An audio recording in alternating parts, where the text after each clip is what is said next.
Afternoon. How are you doing? It's been a very long time.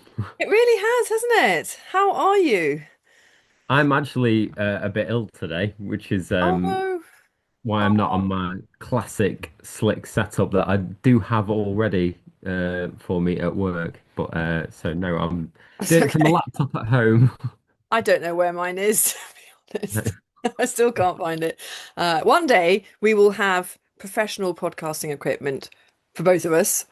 Uh, Yes, we're just not there yet. Um, will be but completely unrecognizable. I know. I mean, it'll make such a difference, obviously. Uh, but Yeah, welcome back. I should start off by saying we are excited to be talking to Damian Hall today. Um, so many questions. I hmm I don't know if he's going to be able to answer any of them. Uh, Yeah, that's the thing with that's the Barkley, thing, isn't it? but we can ask and he can either field them away or not. Um, we are on our final podcast that's being supported by Core Sensors. Um, I published Nick's review last week. So on the Core 2, so go off and have a look at that. If you're remotely interested in heat training, I hear it's amazing for endurance and increasing your endurance. In fact, if you are interested, have a listen to my podcast with Dan Lawson, who jumps in his sauna after every run. So, but you could do it in a slightly more technical fashion and measure your progress by using the core. Um, we also have a new podcast sponsor for the next few podcasts, which is Swiss Canyon Trail Ultra. Oh, Uh, nice. yeah, I am really excited about these guys. I have the honor of being asked to go out and commentate for them. Um, it's a it's a really iconic old race in the Swiss Jura, part of the Alpine region. They have 5 races, I think. So there's something for everyone. I think it starts at 16K and goes up to the 111. Um, um, the trail it used to be the Trail to Absinthe, and apparently it's available on course. So I'm not sure how that works. I thought it was quite strong stuff, but maybe Mm. there's a slightly pared down one. But yeah, I mean it just looks awesome, and I'm really excited to be just going out for the weekend. And yeah, they want to reach a wider and more Europe, more English speaking audience. So I'm going to help them with that. Awesome. I love that. And it's actually paired with Kaila's Fuga It as is. well. So maybe you should come out. You should come out and run it. I could have actually got a spot for it if I wanted one, but I've not Yeah. got the family dispensation to go flying off to races this year. Oh, oh. But how is training going? Really good, really good. Yeah, I'm buckling down Yeah. every session. I'm pushing myself as hard as I should. I was going to Uh, say, is that a good idea? as hard Yes, as I as it should. should be. Yeah, yeah. And I'm seeing the results. So hopefully I've got my 10K PB in my sights this Sunday. Oh, this Um, Sunday. Oh, that's why you're real. It's yeah, taper madness. yeah, exactly. So I'm allowed, I Yeah, yeah. suppose being ill today doesn't really Yes. matter. It's because you stopped running. That's why Yeah, your whole yeah, body's gone, probably. phew. Yeah. And it just lets in all the bugs. Okay. Oh, brilliant. Because you had a really good result at the Carsington Trail half, didn't you? I did, yeah, yeah. I wasn't like aiming to get a PB or a decent position, but yeah, I was really happy with sixth and a 2.5 minute PB at Yeah. 125. So, but I'm hoping to go under 120 come early May. So we'll see what happens. Yeah. Keep the training going. I think it's possible. Yeah. Definitely. Definitely. I tell you what, it's also I did that race years ago, and it's a Mm. little bit more undulating than you realize. You Yeah. think Oh, it's going to be flat going around a lake, but it's not, is it? no, it's not. It's not. I think it's to be fair, it's about 750 feet, something like that. Um, 220 Yeah. meters. So yeah, it's not a flat road half where I can wear super shoes and like No. absolutely blitz round in a nice pack full of people with a pacer, like with a 120 pacer, like leading the way. So yeah, with like trail shoes on and just Yeah. running around all by myself, like with a GoPro strapped to me. Um, Yeah, that was funny. That was good. I enjoyed watching that. All the yeah, people you overtook. yeah. So hopefully the difference should be there. Plus another 8 weeks of training or so. Yeah. I think it's possible. What is the next one? Will that be a road or will that be trail again? It will be road. Yeah the half will be road. Aintree half marathon. Uh, Aintree. so Okay. yeah, the race course. It's Yeah. another run through one. I've done it before. I really enjoyed it then. It actually holds my f former PB there as well. But this was years ago now, so I've not really aimed to get any of these for a long time. So they're kind of all like good little pick-me-ups now that I've just Yeah, been running yeah. longer. No, totally. Um, Now, in case anyone doesn't know, you have been asked to be a Kailas ambassador. Um, tell tell those of us, the mere mortals, what that's like and what it means to you and what it means to them. Um, I suppose it came about because I like to think that I got through a bit of a back door on this one, really. But I think I'd be doing myself a little bit of a disservice there, and I've been told off for saying that before. Yes. Um, it means a lot to me to have a brand sort of backing me and happy to support me, and I Mm. didn't even really know that that was an opportunity available to me until I brought it up with them, with Pip, who's in charge of sort of the whole of Kailas Europe. Yeah. Uh, I'd sort of half mentioned, oh, it'd be cool if we were officially linked at some point after helping them with a couple of events over here. Yeah. And she just said, oh, I thought you just wanted to stay brand neutral. And I said, No. I Absolutely think, not. no, I'll sign take me any up. brand. Yeah. So I mean, from there it all happened really quickly. Yeah.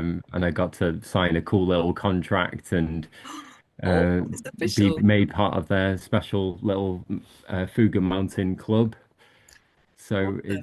it's really cool now. I'll get loads of cool stuff I mean, is it just every stuff, year. or do they help you with any aspects of training, or So yeah, I'm in like a couple of WhatsApp groups with like the UK team and like the international team as well. yeah, Um, then yeah, it's stuff for races and any type of weather, and it's also any race that they've sponsored themselves.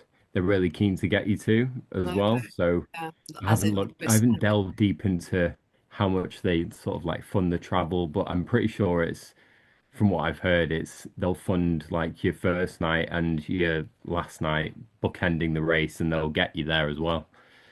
oh, Um, cool. Okay. and yeah, for the most part, they can get you free entry. So basically, if I want to do any cool international races, I have to convince Jen to let me go. Oh my God, Jen, please let him come out to Swiss Canyon with me. Yeah. That would be so amazing. But yeah, okay. Oh, well, that's really fun, isn't it? And a really worthy partner for for both of you. Mhm.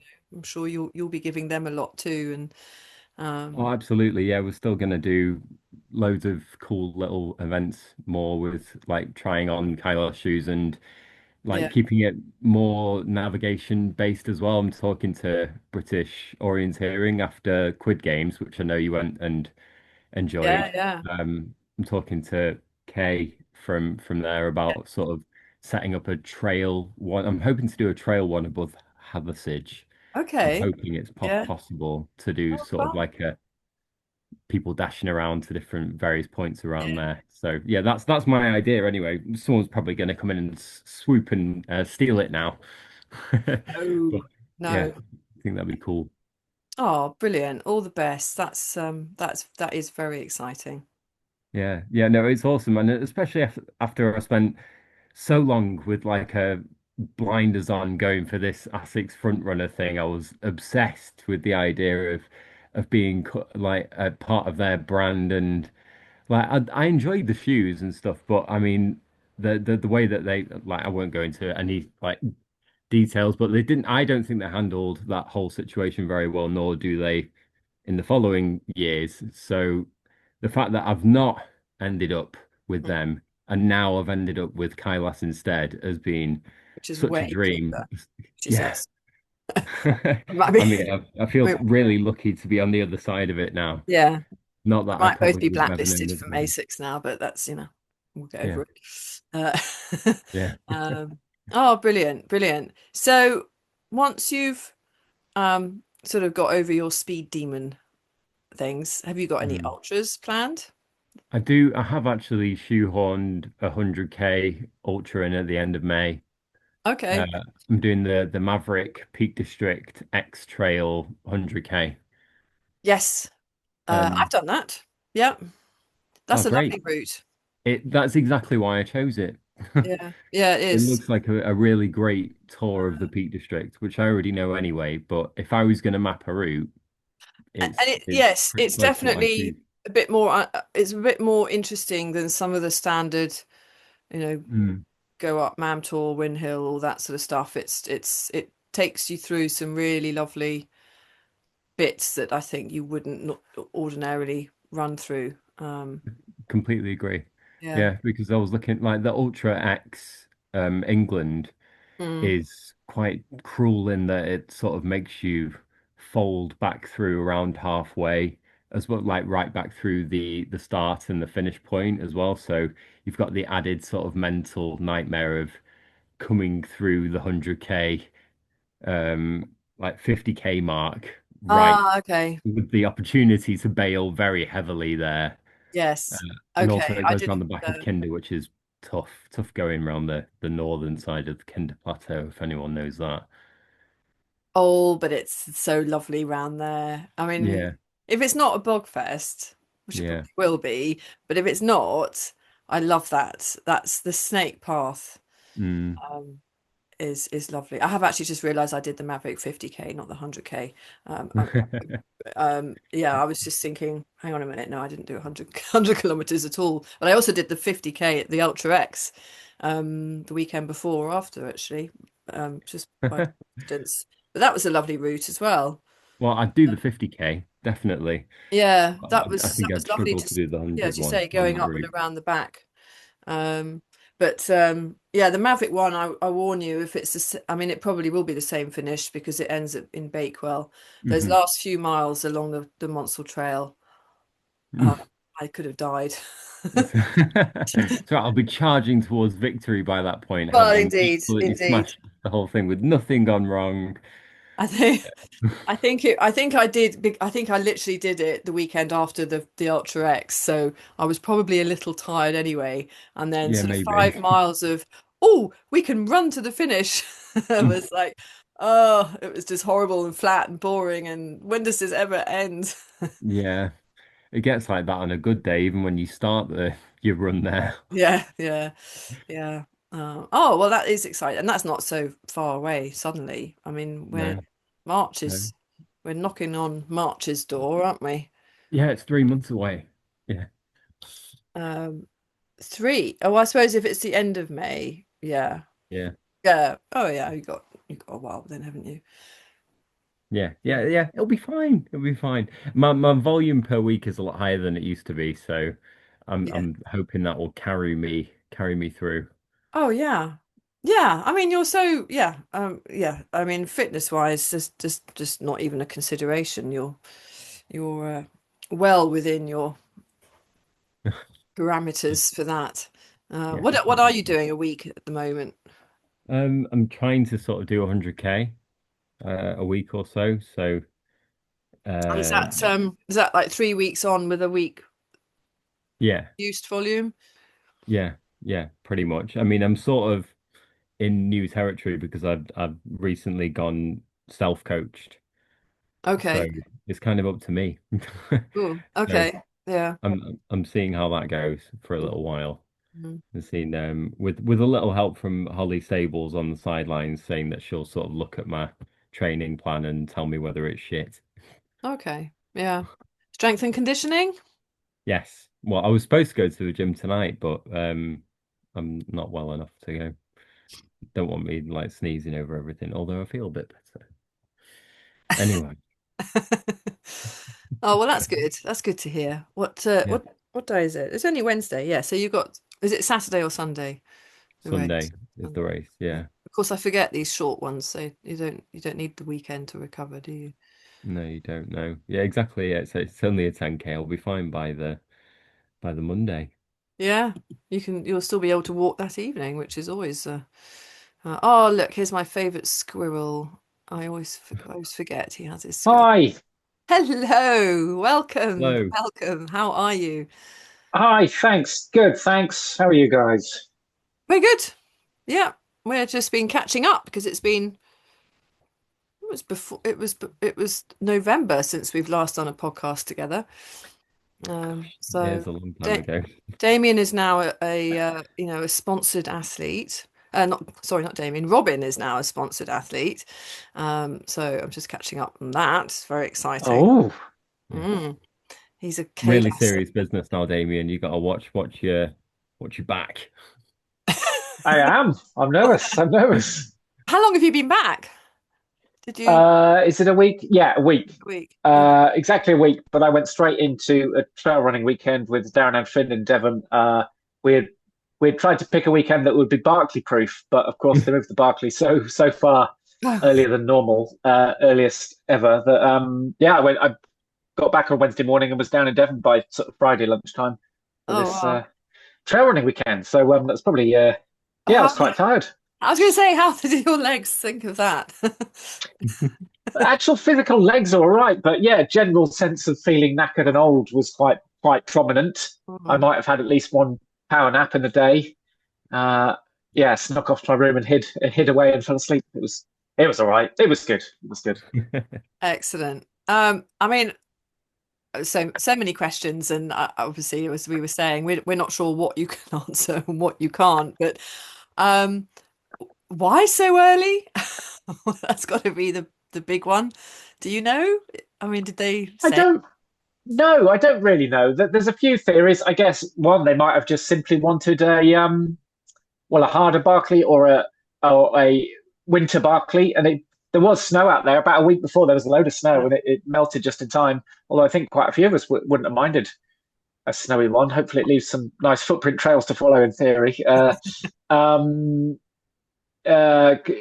possibly climate change. It is getting earlier and earlier, but also the big one with Laz especially is yeah, not he really doesn't want anyone to turn up at the park, which did happen a bit in 2024. Mm. Obviously, it doesn't give people enough time, even if they had the money and time to, fly in from the UK. But like, I suppose people in America turning up, so there's always a fear that there's been 1 year ever in the history that wasn't allowed to take place because they were worried about the amount of people. This is a long time ago, and the park staff are different now. But there is a big fear of people turning up. Oh, Um, really? Okay. Sort of unwanted. Yeah, it's drilled into us not to give the date away, um, and maybe that caught people more unawares that it was so much earlier, I suppose. But yeah, could be at least three different reasons. Was Um, it significant? I mean, I mean, even just the hours of darkness. I mean, was it significantly? Was it noticeable? yeah, I mean, John, who's semi-local, John Kelly thought there's an hour more darkness then. It's about a month earlier. Um, The cold, I mean, I've had colder, I've had warmer in March. It's quite a changeable time of year down there. And actually, it was warmer than the UK when I got there. It was maybe like 15, 16 degrees, Oh, 10 right. degrees warmer than here. Yeah, yeah. But during the race, trying to think now, yeah, it was cool, but it wasn't freezing until I guess the rain. The rain was quite cold after a while, but yeah, but it's a bit like, the Barclays going to be tough, and, a bit of weather. It's just part of it, really. Do you think you're better at dealing with that sort of weather, being coming from England and just living in it? Um, Well, I mean, the evidence would suggest not, because ultimately I got too wet and cold on my third loop and didn't complete it, mostly down to the weather. And I hadn't, Yeah, it sounds like such a basic thing in retrospect, but I hadn't taken an extra. Well, I had three layers. I mean, I had a nice sort of merino base layer and a really warm jacket, really thick waterproof jacket, and in between that, I guess I had a gilet, like a synthetic gilet. But my crew had said, take an extra layer, and I was like, no, no, no. And but that's also because the margins are so tight in terms of, carrying 300 or 400 extra grams might sound like nothing to some people, but we're going up and down steep climbs all the time. Each loop might have as much as 15,000 foot of vert, which is around 5,000 meters of vert, and two loops is the same as UTMB if that's the case. It's, The Mm. a tiny bit less, a tiny bit less in your pack to carry yeah, might actually make a little bit of difference over that time. But ultimately, I got that judgment call wrong, to be honest, because yeah, getting wet and cold needed it. could be more significant. But yeah, I mean, I don't know. I mean, yeah, it looked like I wasn't well prepared for the weather really. But I mean, I quite like a bit of weather. Like, I Mm, mean, hours and hours of being miserable, I don't think many people love, but I don't mind. A few hours is quite fun, quite nice, mm. um, generally speaking. Do you think, like, because you've been three times now, you mentioned maybe around sort of 15,000 feet per loop. What do you reckon for the 20 miles? Have you got any gauge on whether you think that's accurate? Yeah, I know someone who I guess maps it afterwards in mapping software, and they thought it was about I think he said 23 miles. Um, but bear in mind, yeah, the quickest loop out there was almost 10 hours. So it's less than a marathon, but it's taking us 10 hours at Yeah. our freshest. So yeah, the vert, I think the vert is the key thing. So Laz apparently joked that, he'd made it no longer, it's no longer, but there's basically since the 2024, when five people finished, they've added two climbs. And a climb out there, I suppose, is anywhere from, well, let's call it 30 to 40 minutes, but very steep Right. and, very taxing on the legs, and off trail. And that was basically, my first loop was an hour and a half longer than the previous time I did it. So that's not a scientific study, but that's an indication of how much, so if each loop is an hour and a half longer at quickest, there's no chance for me to finish it. So yes, I think it's more the vert than the distance. It's just so slow. I mean, you're probably doing, we're not allowed to watch.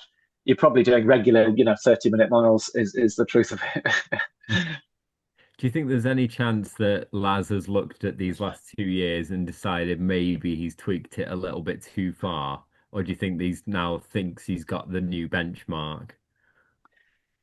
Well, you say Laz, but nowadays I think it's Carl Laniak makes most of these Yeah. decisions. I think Mm. Laz is always around and he does have the final decision on things, but I think it's Carl who's making these decisions. And well, I went out there severely hoping that they'd realised the year before 2025 was too much. I think they'd had overcorrected it, and I went out there assuming they would recorrect it a bit. And it wasn't until the night before when you get to see the master map and you're like, no, that's Oh, exactly the same. was it? Is it exactly the, yeah, I Yeah, saw it was the same.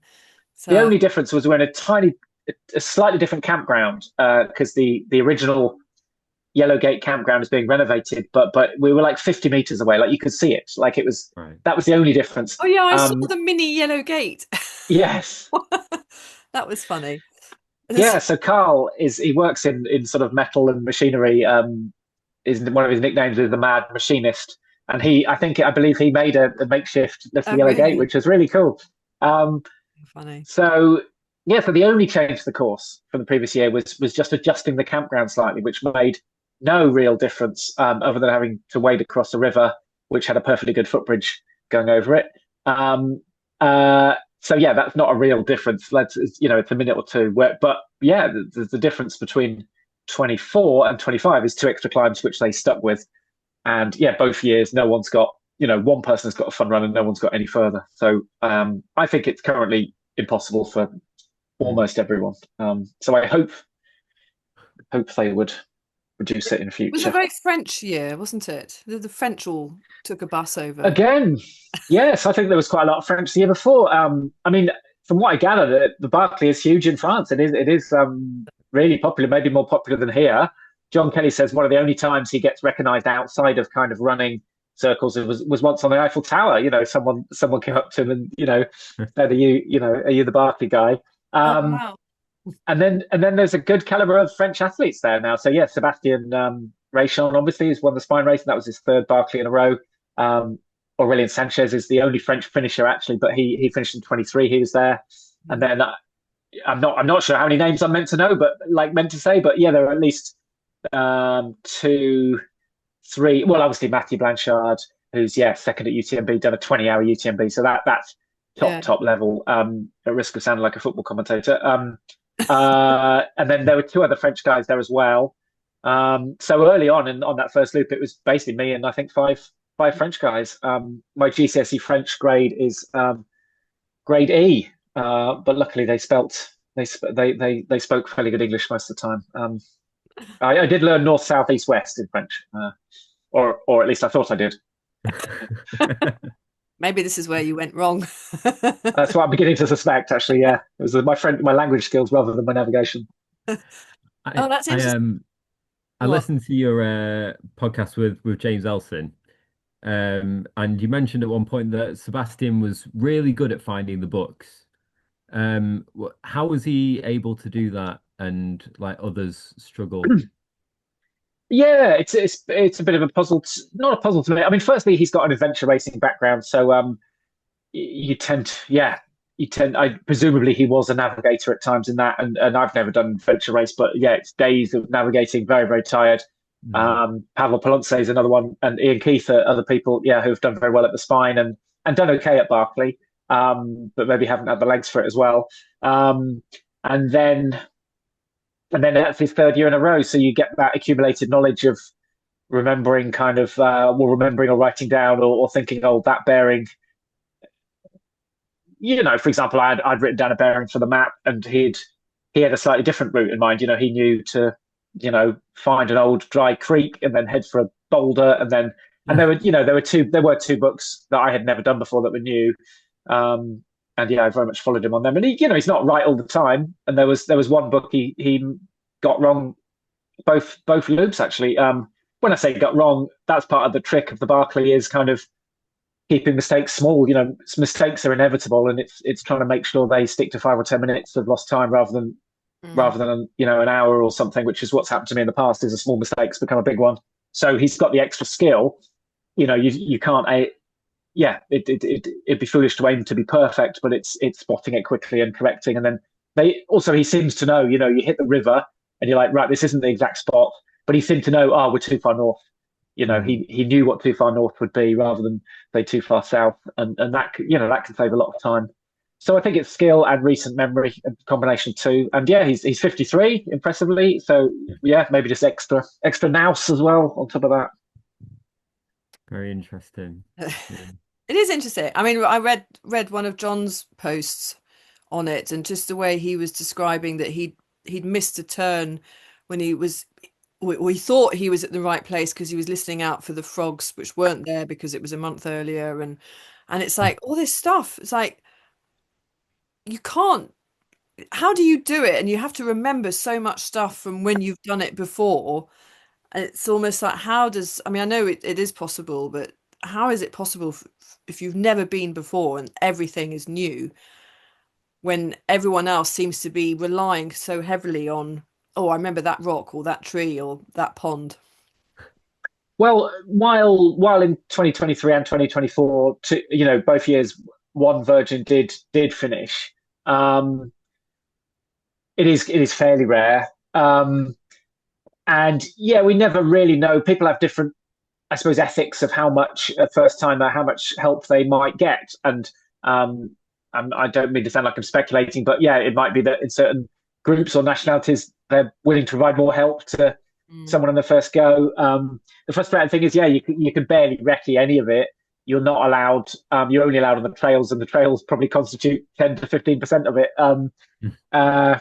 So there's very little you can recce. But if you're lucky, if you get to know the right people, they might sit you down and talk you through it. But some other veterans don't see that as kind of acceptable. Like, no one showed me the map before my first go. Yeah. Afterwards, yeah, I feel free to chat to other veterans about a certain book or a certain direction or a certain rock to look for, a certain tree, and they genuinely are. There's a tree with a bump on, that takes you to a certain bit, and that boulder that looks like a this or that, looks like a house or looks like a beetle car. You know, they're important. There's tiny little rock cairn on one point. It's like get to that and then turn left. And if you miss it, oh, um, yeah, there's a lot, and that's what I underestimated first off. And there is things you can do online. There's things on YouTube. There's things you can do in Google Earth. I can't give away much more than that, but you can do a fair bit of research Yeah. beforehand. But it's still very difficult. But yeah, that is one of the secrets, is the sort of background research beforehand, Yeah. and accumulating knowledge as you go, I suppose. So yeah, like in a way, I was happy to miss out last year because it was impossible again, but also it meant it was 2 years, a 2 year gap for me. So stuff isn't quite as fresh. Some things have changed, but yeah, it's hard. It's hard in several ways. There's a race near me in the Peak District called Mount Famine Fell Race. And at the beginning they have everyone on a road or like a farmer's track, and it's like steep banked, thorny rubbish, trees and bushes on each side. And the race director stands in front of everybody and then says, "Everyone, turn to your right. You're heading up that bank full of thorns and bushes and up through onto the fields, and then it's a horrendously hilly short 5 miles." But I always imagine that's what like the Barclays like, except for miles and miles and miles. Is that an It's accurate description? Yeah, there are some sections like that. There are some sections like that, and the thorns. The thorn thing can get overplayed in that I don't think anyone's like stopped because of the thorns. Usually, I think, as far as I know, all the scratches are kind of redeemable, and not going to stop you. Although I think John has been caught in the neck before and needed to pause, and one of his early races. There's a blog about that. But yeah, there'll be long sections where the thorns aren't there and don't trouble you. But then, especially if you go off course a bit or something, yeah, what I found more annoying this year was the thorns they'd be around my ankles. So if you, especially some of the newer sections they'd have no footfall the rest of the year because they're way off trail. You're not allowed off trail except in the race. And it was just like picking your feet up because the thorns were sort of tripping you up. So they weren't necessarily going to cut you much, but they were going to wrap themselves around your ankles. So yeah, but there's plenty else as well. There are steep, what they call walls, which are natural cliffs, dot the course and don't show up on the map. Yeah, there are big rock features here, there, and everywhere. And there's a newish, the Rusty Spoon section is, a collection of kind of four walls, and either side of the walls is kind of thorns and slippery, loose rock. Just it looks impassable. It's the worst terrain I've ever tried to move on. And that was the new section for 2024. Yeah, there's some really rough terrain. There's very little running is the best way Was to it was describe it it. was it a bit better being in February, being a month earlier? You said it was around your ankles, maybe better than being around your thighs? I think first two loops it didn't feel too bad, but I guess when the weather rolled in, that was tougher. But what happened was the ground started to get quite greasy, and on the steep climbs, it was pretty slippery actually. And there were times where I had both my knees dug into I remember grabbing onto two tree roots and then having my knees digging into the ground as well to try and sort of get the traction to not slip. Firstly, not slip, and then try and climb up. Bammed a couple of times. So yeah, it got greasy. So I don't know. I mean, I guess I was hoping when it's properly cold, that's when it's good, right? Because the ground can Yeah, be hard. you want the But we never those. really had that. But yeah, the weather was fair for the first two rounds, but then was getting wet and slippery. God, that sounds horrific and vertical and and why? Why? I guess it's the greatest puzzle out there in our sport, and I haven't come super close to solving it, but I previously had come reasonably close enough to make me think it was Yeah. possible. And then I guess they've upped the ante. I don't think the current course is possible, but I guess you just hope they're going to reduce it a little a little bit. Um, Yeah. but yeah, it is fascinating, and I love being there. But it's just this ultimate puzzle. But what's hard for me is, and I've said this over a few years, like for the spine or the Tour de Gion or something, of course, the route is marked. And so you can be very, very tired. But if you could just keep going, and try and be motivated, you know, uh, you don't have to make any difficult decisions when you're tired, really. But at the Barkley, you're constantly having to make key decisions. And if you get one wrong, you've gone down into the wrong ravine, or you're going the wrong direction, or you're in the wrong bit of the park, or you're way off course. So these decisions are really, really important, and you have to make them when you're really tired. And that's what I'm finding quite hard. And that's what I guess when someone from an adventure racing background, for example, would just be a bit more experienced at that, I suppose. Yeah. I'm beginning to almost talk myself into trying adventure racing, but I don't think I want to. It does sound like that. I think, yeah, on top of the personal admin as well. I mean, that's what makes those sorts of things like the spine incredibly hard. Is as you say, you take away the endurance side and the fact that you've just got to keep going. You've got to look after yourself, and that's where a lot of people struggle and fall down. But you've got that as well as having to navigate through what sounds like a horrific landscape.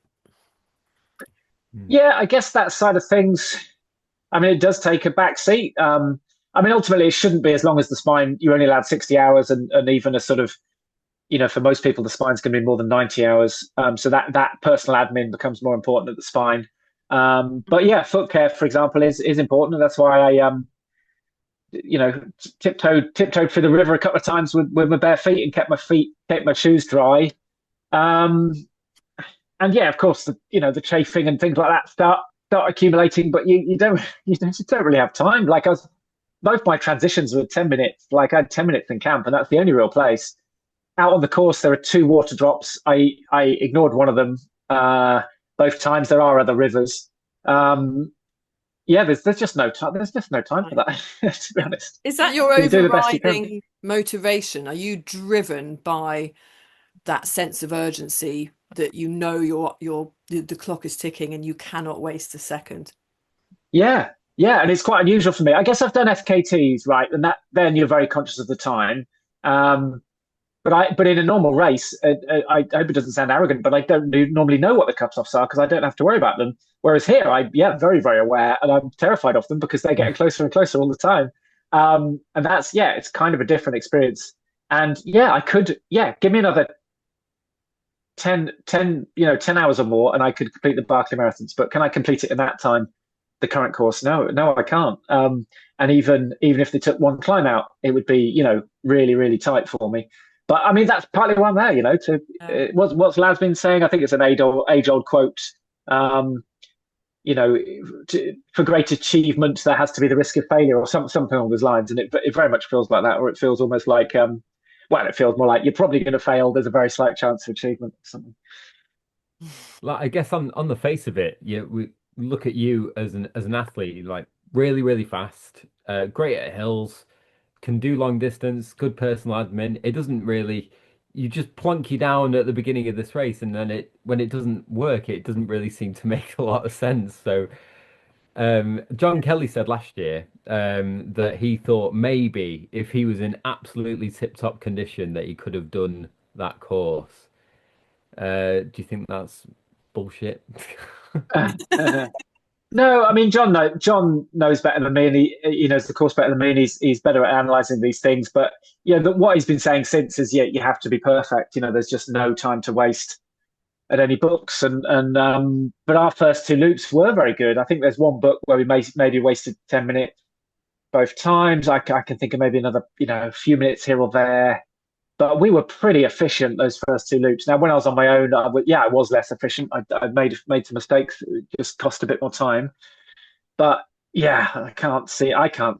For me, I couldn't do it on the current course, the current time. I don't think I could do it. But maybe a Kilian Jornet could, or maybe Matthew Blanchard could have in better weather. But it's very, very tight at the moment. / I would say it's impossible. Mm. Yeah, was it? Was it you, Robin, that put Kilian on the spreadsheet? Oh yeah, no, it wasn't me. I don't think anyone's got control of that spreadsheet apart from that one guy, but he definitely did put Killian on there Oh, was for that Taka's spreadsheet? yeah. Oh, And then funny. he was removed, I think, like an hour or two later, but it certainly got everyone very excited. Oh, that's funny. I definitely didn't see him there, but it doesn't mean he wasn't there because you don't always see everyone. So yeah. Yeah, I mean, there's usually a human sacrifice, isn't there? Like some random sort of fitness influencer almost that gets suckered into going. Did you bump into them at any point? Yeah, no idea, I'm afraid. We do have, I mean, if you really want, I can go and dig out. You do get handed a couple of sheets of sort of pre-race data. Basically, it wasn't a name I recognized. So I wasn't, yeah, I wasn't sure. Yeah, I don't know who that was, is the truth of it. Yeah, fair enough. Well, I thought if I didn't ask you, I wouldn't forgive myself. Mhm. There was also one runner that was out on loop one for something like 30 hours, I think. I can't find out who that was, but all Keith kept saying was that, oh, one runner's still out on loop one while like some people had finished loop two. Yeah. I mean, I can, in some ways, I can understand it. Like I mean, it's not like navigating in Britain. Firstly, the maps are very different and less detailed. Um, just for example, I mean, it shows no rock features on the map. It shows trails that you don't see on the ground. There are loads of trails on the ground that you don't see on the map. Um, the grid, you know how our maps have a nice kilometer squared grid on them. That is on half the map, not all of it. And then a bit of area they stopped colouring in, like they're very strict on the boundaries of the actual park and Morgan County as well. And like if you go over the border on the map, like they don't colour that section in or something because it's none of their business. There are 4 or 5 ways in which the maps are very different to what we're used to. And I think you can trust most of the rivers usually, but when it tipped it down with rain, of course, new rivers sprung up all over the place. So I went down to this ravine. I was like, there are loads more rivers here than there used to be. That really wasn't helpful. So yeah, there's loads of reasons. I think yeah, I've got sympathy for that person because I can see how you can yeah get a bit lost and that turn into getting a lot lost. It's pretty confusing, That's and of course the directions we get the day before are sort of half useful and half confusing too. Just to yeah, that's the Barkley, I guess. Laz put in his big roundup afterwards, and he said something very similar the year before that people just need to be able to navigate sort of contour lines better, and you should be able to see the topography in front of you, which sounds similar to what you said Sebastian was doing. So maybe he's sort of like a little bit of the way there, but the expectation that you can almost just have the visual of the map in front of you, especially contour lines. He loves the contour lines bit. Um, Yeah, I mean, like I said, there is some research you can do before, and I guess I would encourage anyone to, if they are lucky enough to get in, to yeah, use any mapping software that they can to try and like understand the park.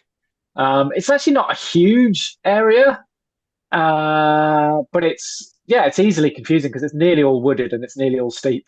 And there are landmarks, of course, like the tower and the prison and camp.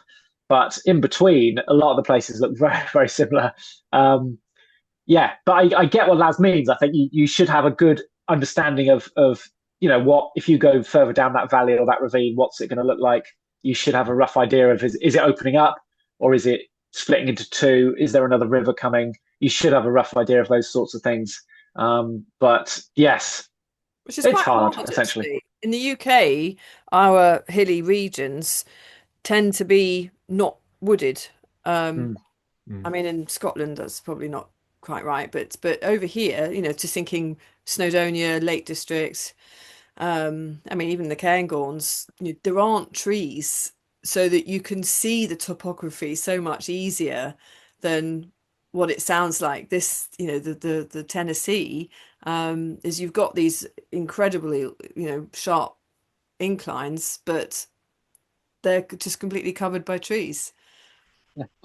Yeah, and a lot of the course does look the same. Like it's in trees. There's a river at the bottom. It's steep, and there are lots of rocks around the river. And somewhere in those rocks or trees is a book. Um, and then you turn around and go back up and then back down the other side to a very similar looking It looks place. the same. And they're called, and of course there's this whole Barkley. Well, I can give you another couple of levels if you're interested in the maps as well. Like there's a language over there that we don't have in terms of like a bench. Is absolutely not a bench that we would think to sit on. A jeep road is not what we would think either. That could be like a really old path covered in leaves, almost undetectable, and we'd think jeep road. Oh, great. Wall I mentioned. They talk about confluence, the drainage. So there's a different language there for maps, and on top of that, there's the Barkley language. So the hills have Barkley names like Ball Bearing, Hillpocalypse, the bad thing, Little Hell, Big Hell, the Meat Grinder. And you don't have to learn those, but it's going to be helpful, especially if someone says, go down the meat grinder at a bearing of 120. You need to try and think which one the meat grinder is.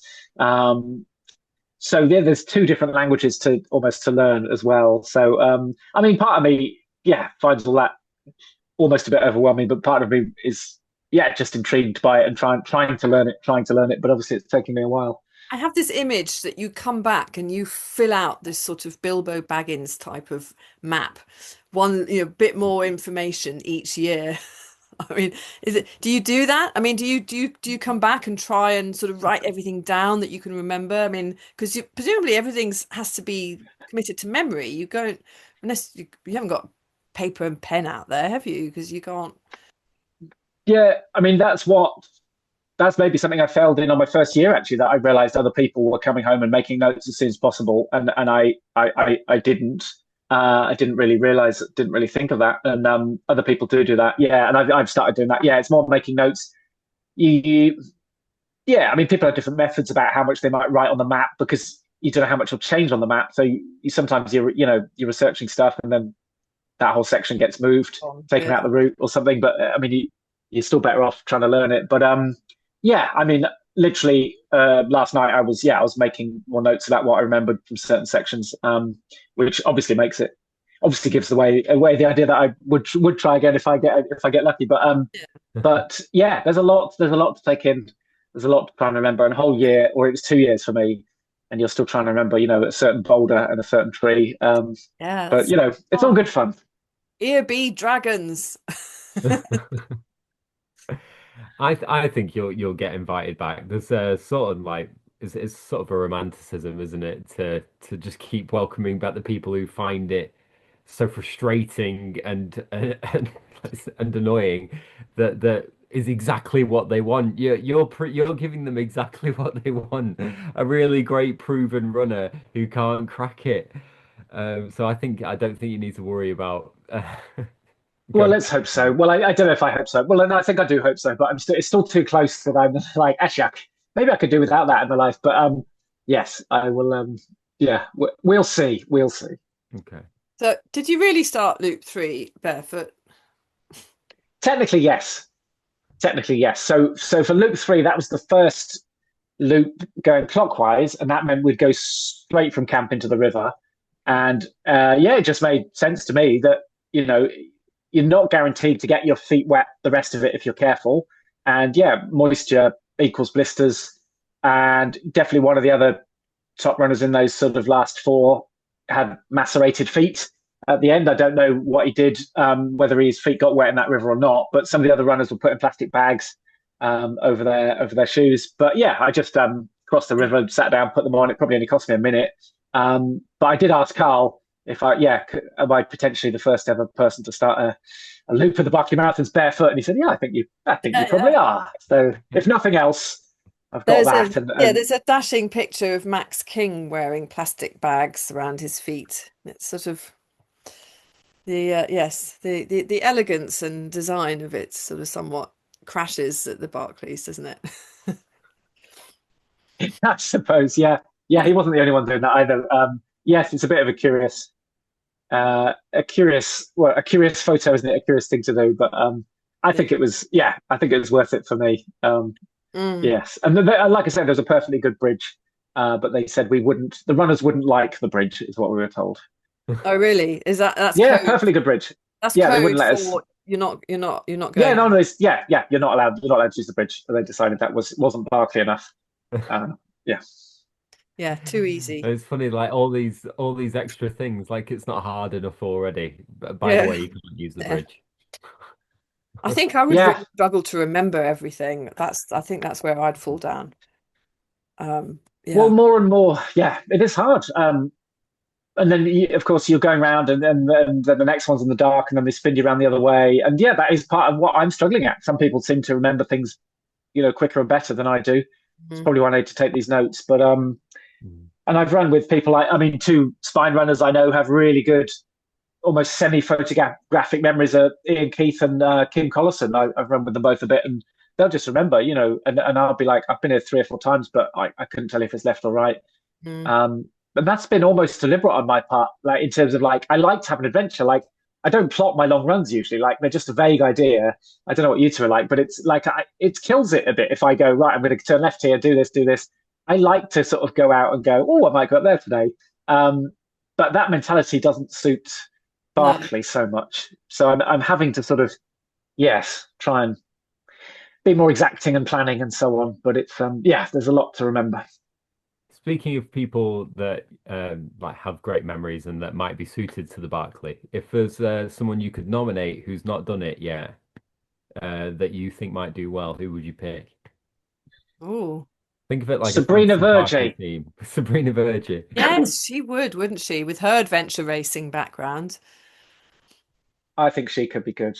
Mm. Um, yes, I think she could be She's good. she's on the bench that is a bench, isn't she, at the moment? Yes, unfortunately so. Unfortunately so. But yeah, she's a phenomenal athlete and very good with sleep deprivation and navigation. Mm. Um, yeah, she'd be my number one. Yes. Yeah. Okay, nice. I There we like go. it. Let's start the campaign here. Petition. Yes. Come on, Sabs. We want to see you out there. This is your new goal to getting fit for. We'll see what we can do. I see she's a bit more on social media now, which is nice as well. So I'll tag her Mm. just to annoy her. I know. I think I even saw Jasmine post something the other day on Instagram. I couldn't believe Ooh, my right. eyes. Yeah.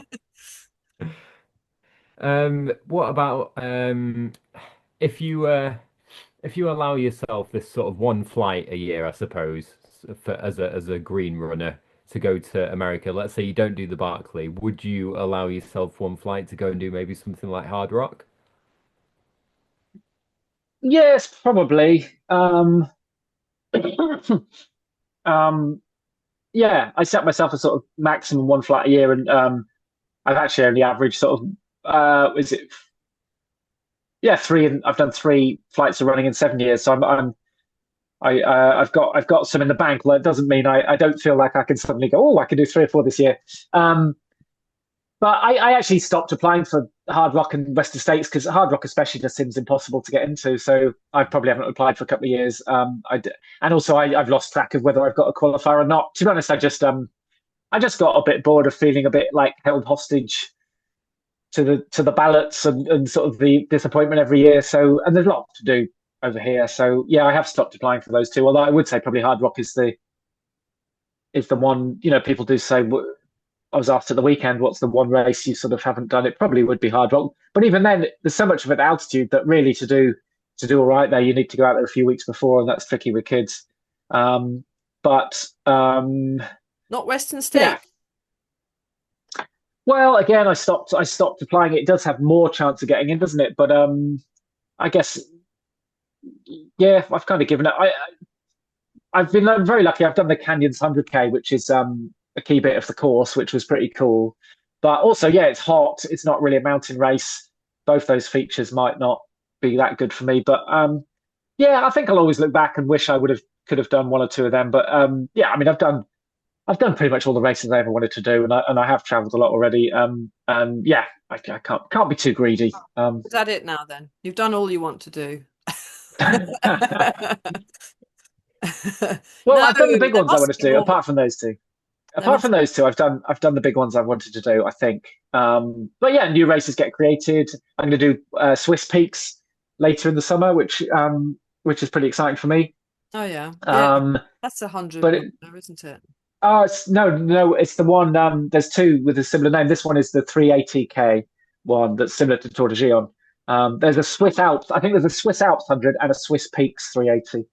Um, Oh, okay. so yeah, I've had a few friends, including Kim and Nikki Spinks have done that, and it sounds they speak highly of it, and Basil as well. So yeah, no, I'm lucky. I'm in a good spot. I've Mm, done most of the races I would have ever wanted to do, and mustn't grumble. no. Any more personal challenges like your self-supported National Three Peaks? Yes, I feel like well, it was the 3 rounds actually. I Three feel rounds. like Yes. I am gonna try that again because it should, in theory, if I can recover well from it, should benefit the Swiss Peaks because it's a similar format. So yeah, I do plan to do that again. It was frustrating enough that sort of close enough, frustrating enough, a bit like a Barkley that I'll give it another bash in the summer, And again, the hopefully in better weather. thinking weather was what stymied you, wasn't it? Yeah, and this time I feel like I can look back on the Barkley and say, look, I should have grabbed another layer. I wouldn't have got much further, but maybe I could have done a fun run. But with the sort of 3 solo, I did have 5 upper body layers like Yeah, in yeah, September. yeah. Like I think that like yeah, if I was doing it again, I'd still say 5 should be enough. Like I had good layers, but I was pretty unlucky with the weather, and yeah, I'll try. I think I'll try again. Try that Oh, one again. good to hear. All the best with that one. What about Thanks. other sort of LAS related things like a backyard ultra? Does that tickle your fancy? I keep sort of saying maybe a bit, and then I never go close to applying for them. I'm intrigued by I suppose, the mental challenge of going like that. But I mean, the truth is, whilst I'm still relatively quick, um, they remove my advantage because every hour everyone's equal again. So it's like, hold on. normally, normally 5 or 10 hours into a race, I'm not necessarily the fastest, but like I've got away from most people. Yeah. And in this format, disadvantages me.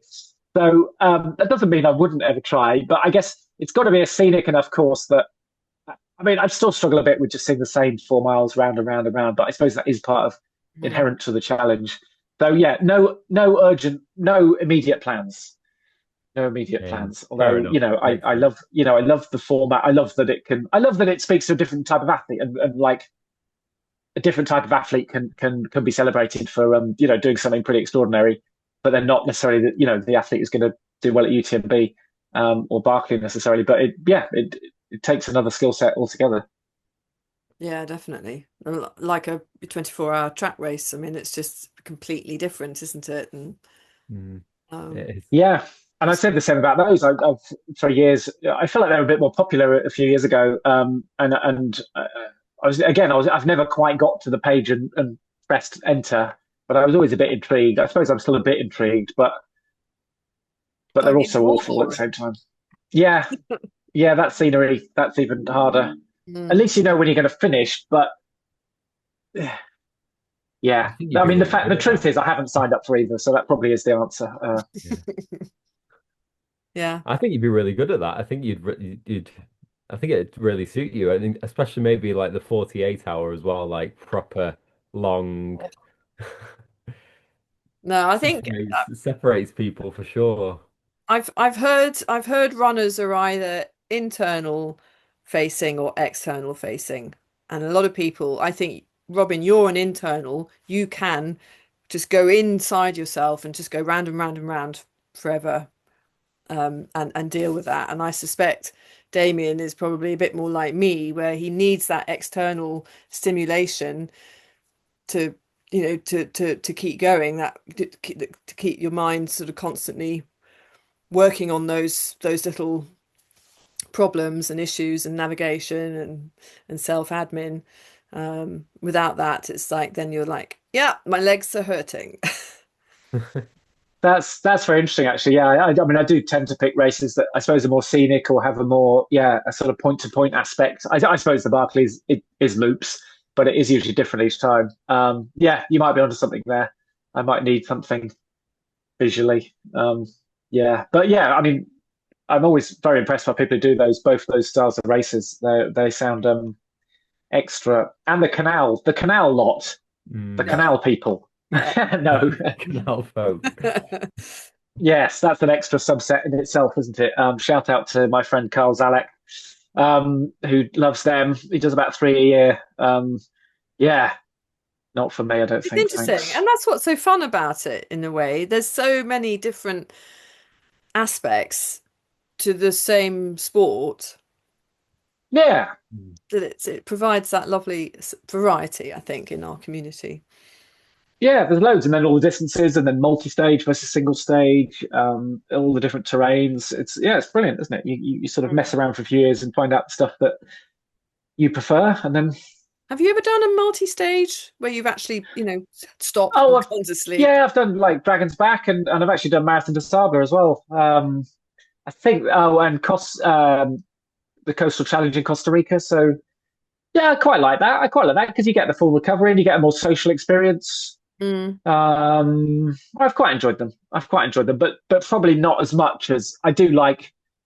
I do like going on. Yeah, I suppose going on a Wow. long single stage even better.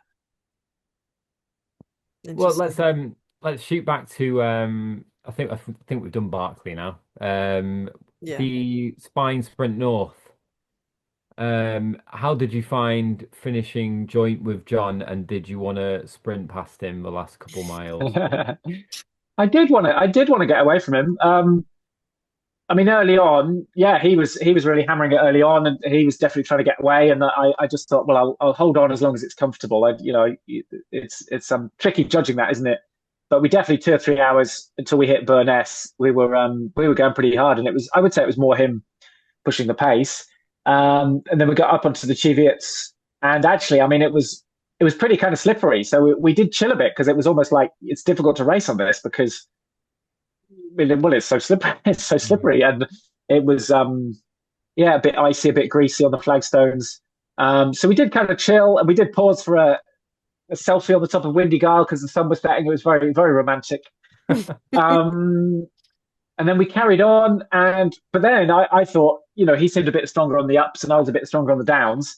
So I was always planning that the steep down towards Hut Two. I thought I'll try and get away from him there, and yeah, I bombed off. But I heard him shout out, and I thought, oh, is he in trouble? So I went back, and he had some issue with his head torch or something.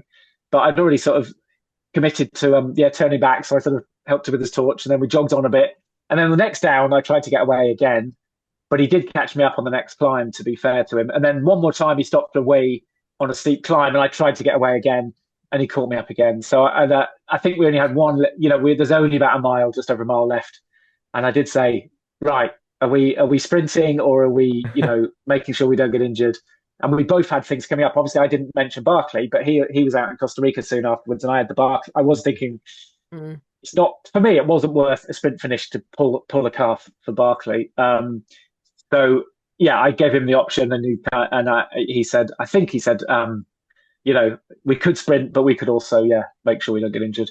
And so we shook hands and jogged in, not holding hands, although that is fine. But if you look carefully at the pictures, I have chest dipped, and technically, I think I should be credited with the win. But yeah, I think yeah. I mean, yeah, I think for both of us, it was a B race. Like, it was a great outing, Mm. but it was a B race. It wasn't worth, for me, it wasn't worth, yeah, potential injury from having it. We both had like twingy bits, crampy bits, because we had pushed so hard early on. But yeah, cracking day out, cracking day out. Was it a new record? I can't remember. Yeah, because technically that was the first Yeah. winter version. I think we were quicker than the summer one as well without sounding like a Burke. So I can't remember what it was, but it was fairly quick. Was it around 8 hours or something? Or 9 hours or something? Yeah, it's a record, but yeah, Yeah. it's a new race really. Well, it is a mere sprint, isn't it? Back in time for dinner. A sprint for them. Yeah. Well, that Yeah, answers a lot of questions. Thank you for that. I think the head torch shout's a bit Mm. suspect, but I think we'll let that one go. Yeah. Yeah, I well, must I guess admit. yeah, yeah, it's a tricky one because yeah, I heard him call out, and I thought, well, you only call out if something I Yeah. mean, he may well have caught. The truth is, he may well have caught me up again because he Yeah. was very good on the climbs. Mm. The runnable climbs especially. He He is was very strong. good on them. Yeah, no, he's a strong runner, and I could get away from him a bit on the descents, but not enough that he wouldn't catch me up again. So I was trying to get away from him, but I couldn't. Is the truth of it. So I'll just have to just have to live with that. Fair That's all enough. right. Fine. Are you still doing your strength and conditioning? Absolutely. Yes, I haven't done these since Barkley.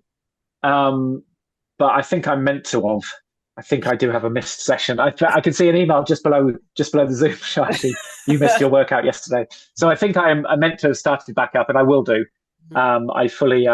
In fact, if you'll forgive a really clunky plug, I've got a book coming out on the 9th of April called Run Forever, which is very much about how to age as an athlete. What are the key things you can do to keep running strongly into your 40s, 50s, 60s.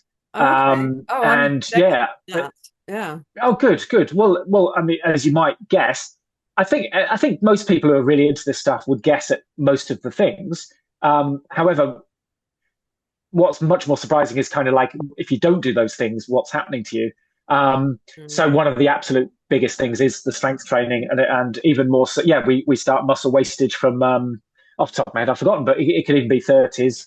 Wow. And for women, it's even more important around sort of menopausal times, and bone health and so on. But it affects sort of muscle, lack of muscle affects our metabolism. It affects everything, our disease resistance later in life. So strength training's so important now, and I probably most of my athletes are fed up of me going on about it. But Good. yeah, there are so many benefits to it. Do, For do you both your touch running on the performance and health. do you touch on the female side of things as well? Yeah. Yes. But to avoid mansplaining, I've Renee McGregor has written that chapter on menopause. Okay. So yeah, I didn't want to be the guy telling the women what menopause is like. So yeah, Renee McGregor, I very light touch around menopause, and Renee McGregor has a chapter on menopause. And then there is a chapter on diet as well, but Renee sort of looked over, it's mostly from her, and then she looked over it. And then actually Pete Stables has a chapter on strength. And there's a guide in there, a gym-based workout and a home-based workout that runners can follow along to.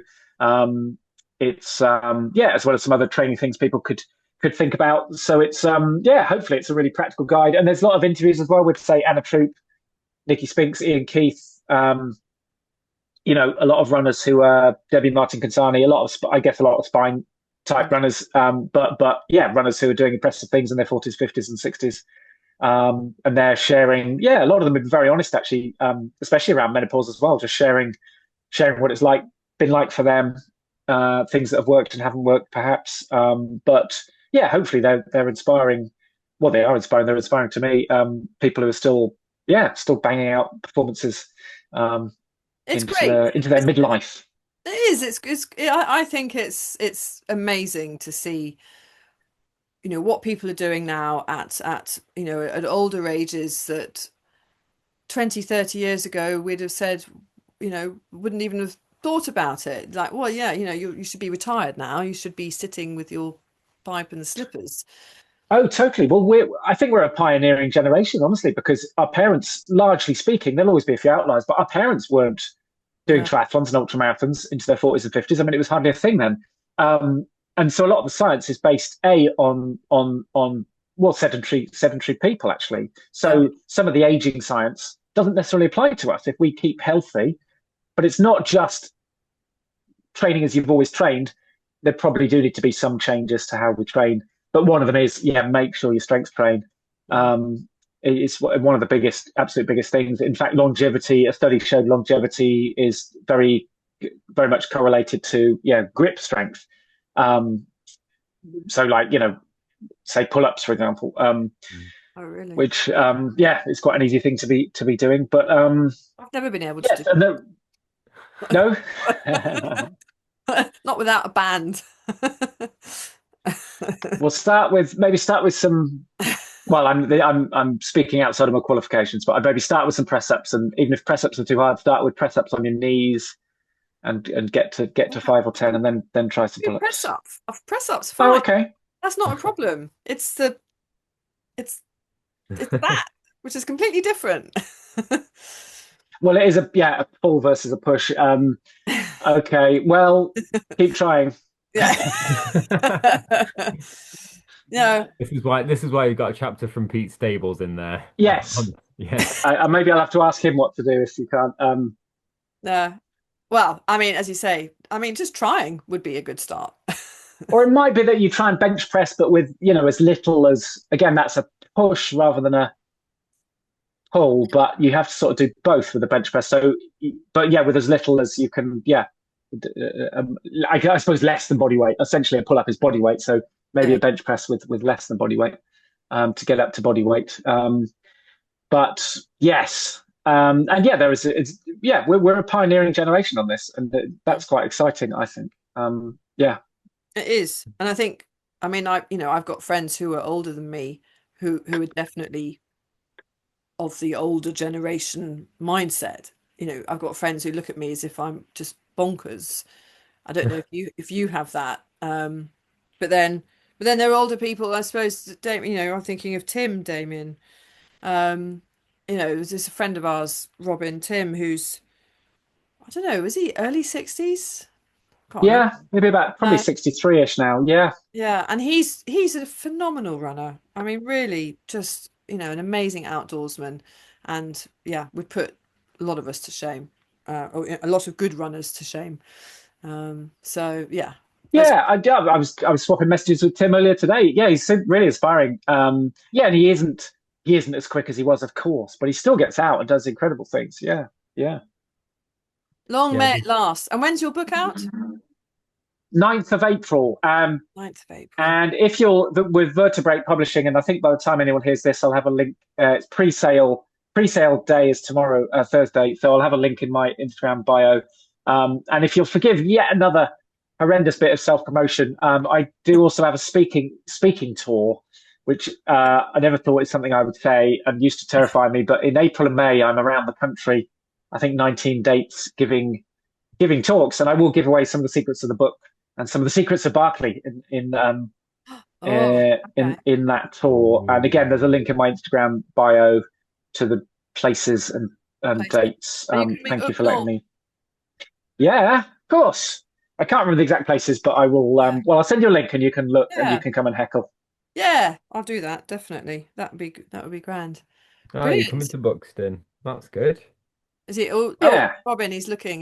Where is he I'm coming already up? looking. I'm like, he must coming be coming up to near Buxton. me. They always come to Buxton. They do actually. We like Buxton. The pavilion is so nice.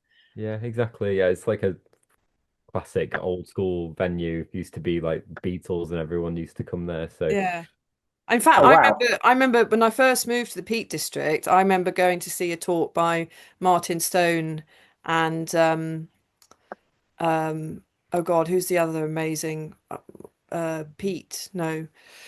Oh, this is awful. My brain is gone. This is menopausal brain, ladies. Don't let it happen to you. Anyway, I remember listening to a talk by Martin doing I think it was some winter Munros in a M&S pulley. Winter woolly pulley. you just think back in those days, oh my goodness, they were just there. That was just a different breed, wasn't it? Wow.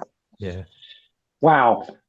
Well, hopefully I'll come with some some stories to share. But yeah. We'll see you in Buxton, Robin. Barclays will be on that, definitely. Yeah. So okay. Well, I will put links in the podcast.